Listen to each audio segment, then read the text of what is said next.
పనులు చేసుకుని మధ్యాహ్నం టైంలో చెట్ల కింద ఉండాలని చెప్పేసి మీ అందరు కూడా తెలియజేయడానికి ఇక్కడికి రావడం జరిగింది.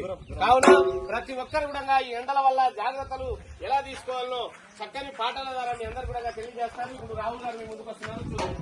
కూలరు గాలి కన్నా ఆరు బయట హాయిరా, కూలరు గాలి కన్నా ఆరు బయట హాయిరా, కూలరు గాలి కన్నా ఆరు బయట హాయిరా, కూలరు గాలి కన్నా ఆరు బయట హాయిరా, పెంచుల నీళ్ళ కన్నా కుండ నీళ్ళ మేలురా, పెంచుల నీళ్ళ కన్నా కుండ నీళ్ళ మేలురా, అన్నమాయన్న అన్నావో రైతన్న, అన్నమాయన్న అన్నావో రైతన్న, అన్నమాయన్న అన్నావో పూలన్న, అన్నమాయన్న అన్నావో పూలన్న, ఒక్కసారి మావాలో ఆలకించి వెళ్ళన్న,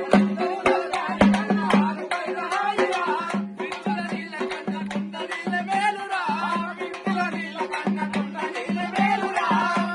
మరి ఇట్లా ఈ విధంగా ప్రతి ఒక్కరు కూడా ఈ మనకు తాత ముత్తాతల నుంచి వచ్చినటువంటి సాంప్రదాయం ఏంటంటే మనం మట్టి కుండలు తీసుకొచ్చి ఇంటికాడ పెట్టుకుంటుంటివి. ఇప్పుడు మట్టి కుండలు లేదు. మనం ఏం చేస్తున్నాం? ఫ్రిడ్జీలు చేస్తున్నాం. ఫ్రిడ్జీలు తెస్తే పిల్లలకు తెలియదు కనుక పిల్లలు ఏం చేస్తున్నారు? ఐస్ గడ్డల్లాగా కూల్ అయిన తర్వాత నీళ్లు చల్లగా అయిన తర్వాత ఆ నీళ్ళని తాగుతున్నారు. అలా తాగడం వల్ల మన శరీరం దెబ్బతింటది.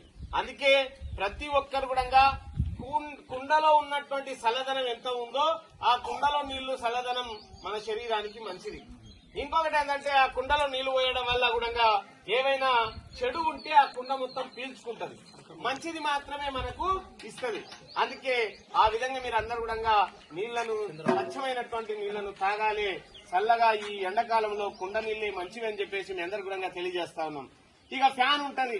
మనల్ని ఏం చేస్తారంటే ఫ్యాన్ ఉందని కూలర్ ఉందని ఇంటికెళ్ళి బయటికి వెళ్ళరు. ఇట్లా చెట్టు గాలి కాడ అది ఎంత మంచిగా ఉంటుందో మనకు తెలుసు. మంచి గాలినిచ్చేది చెట్టు. ఈ గాలినిచ్చే చెట్టు కాడ మనం ఉండకుండా ఆ తిరిగిన గాలే తిరిగే అది మనకు మంచి గాలి కాదు. అది దాని వల్ల కూడా రోగాలు వస్తాయి. అందుకే స్వచ్ఛమైనటువంటి గాలి అంటే